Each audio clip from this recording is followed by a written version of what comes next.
Welcome to the rocket science class. I am Ankita Shah और इस वीडियो में हम पढ़ेंगे class 6 science chapter number 16 and the name of the chapter is garbage in and garbage out. So जैसे कि आप सभी जानते हैं कि मैंने इस चैप्टर को 2 पार्ट में दिया था, ठीक है, और ये चैप्टर आज समाप्त हो गया, पूरी तरीके से कंप्लीट हो गया। सो आज का जो हमारा सेशन है दैट इज एमसीक्यू सेशन। तो अगर आपने मेरा video part that is part 1 video and part 2 video नहीं देखा है तो पहले जाकर आप उस थ्योरी सेशन को अटेम्प्ट करें ताकि आपको मल्टीपल चॉइस क्वेश्चन करने में कोई भी दिक्कत ना हो। So let's start from the first question and the first question is which one of the following will add to garbage. कौन सा ऐसा फॉलोइंग गार्बेज की कैटेगरी में आएगा? Wrapper of a biscuit pack, tin of a cold drink, syringe used by doctor. ये सारे क्या है? सारे ही गार्बेज की यूज में आते हैं। जो रैपर्स होते हैं बिस्किट के, आफ्टर यूजिंग बिस्किट्स ये रैपर क्या होते हैं, एक तरह से वेस्ट बन जाता है जो कि हम लोग गार्बेज में थ्रो कर देते हैं। जो हम लोग टीन ऑफ कोल्ड ड्रिंक पीते हैं तो जब कोल्ड ड्रिंक पीने के बाद जब वो खाली बच जाता है तो वो क्या होता है, वेस्ट मटेरियल गार्बेज में हम लोग थ्रो कर देते हैं। जब डॉक्टर सीरिंज या हम लोग को इंजेक्शन पड़ता है तो आफ्टर गेटिंग इंजेक्शन वो सिरिंज तो कोई यूज़ का नहीं होता है तो वो भी हम लोग एक तरह से गार्बेज में हो जाता है। तो ये सारे क्या है? गार्बेज। उसका आंसर होगा ऑल ऑफ दीज, ठीक है। Now next question is which one can be use for making manure. कौन सा मैन्यूर यूज करने में इस्तेमाल होता है? ठीक है। सो एज वी नो, मैंने आपको पढ़ाया था वर्मी कोस्टिंग में जिसमें अर्थवर्म के बारे में बताया था। अर्थवर्म क्या है? इज अ फार्मर फ्रेंड जो कि मैन्यूअर बनने में मदद करता है। House fly no, eagle no, crow no. So the answer will be earthworm.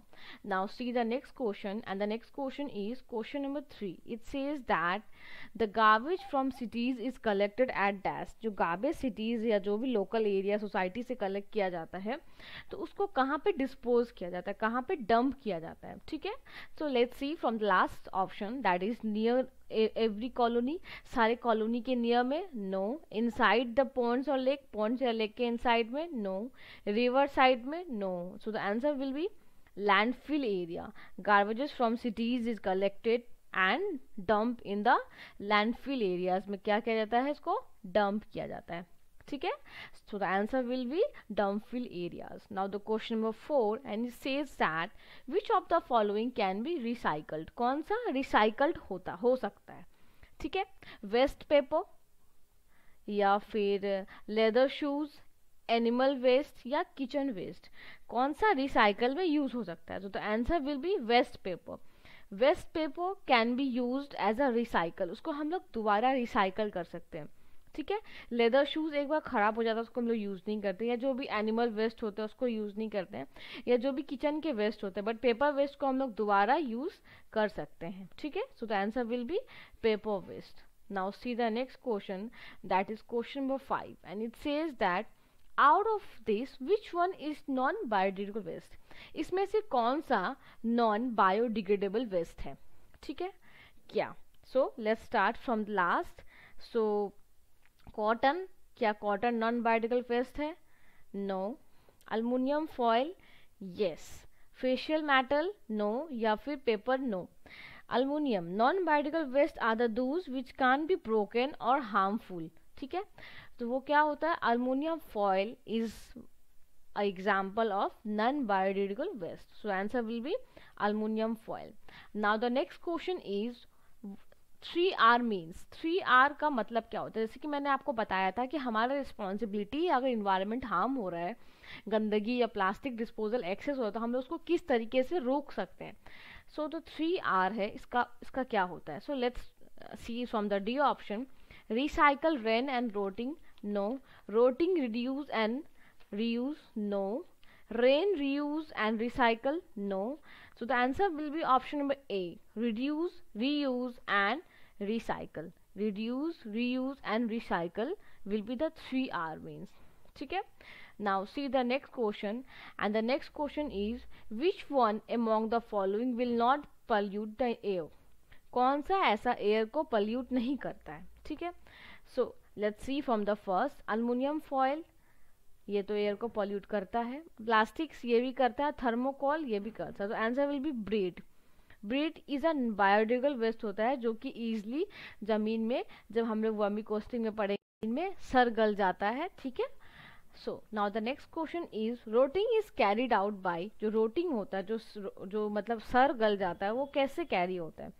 So microbes या micro organism play a vital role on the process of rotting. Insects no, and no, amphibia no. So the answer will be microbes, ठीक है।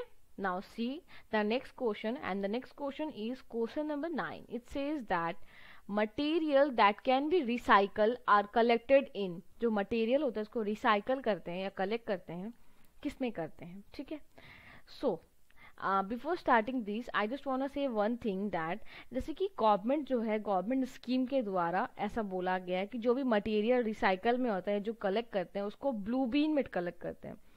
So these फिर क्या होता है, जो भी फिर दीज वेस्ट इज डायरेक्टली उसको फिर प्रोसेसिंग में सेंड किया जाता है। So answer will be blue bin, ठीक है। According to the government scheme, the material that can be recycled and collected in a blue bin and this waste material is directly sent to the processing, ठीक है। दोबारा इसको recycle करके कुछ नया बना दिया जाता है, ठीक है। so the answer will be blue bean. Now the next question is that which of the following can't be recycled, कौन सा दोबारा रिसाइकल हम नहीं कर सकते। प्लास्टिक बॉटल्स को हम लोग कर सकते हैं, तो ये नहीं होगा। पॉलिथीन बैग्स जो भी होते हैं, प्लास्टिक पॉलिथीन, इसको भी हम लोग रिसाइकल कर सकते हैं। नन ऑफ दीज, तो हम लोग ऑप्शन नंबर 1 देख लेते हैं। लिप्स क्या है, एक ऐसा चीज है, पत्ता, जो कि क्या होता है, हम उसको रिसाइकल नहीं कर सकते हैं। अगर उसको हम लोग जमीन में डालेंगे तो वो सरगल पच जाता है, ठीक है, टाइम के हिसाब से। तो ये क्या है, एक नॉन बायोडिग्रेडेबल वेस्ट है जिसको हम लोग रिसाइकल नहीं कर सकते, ठीक है। सो thank you, and if you like my video, please don't forget to like and subscribe to my YouTube channel for latest update. Thank you once again.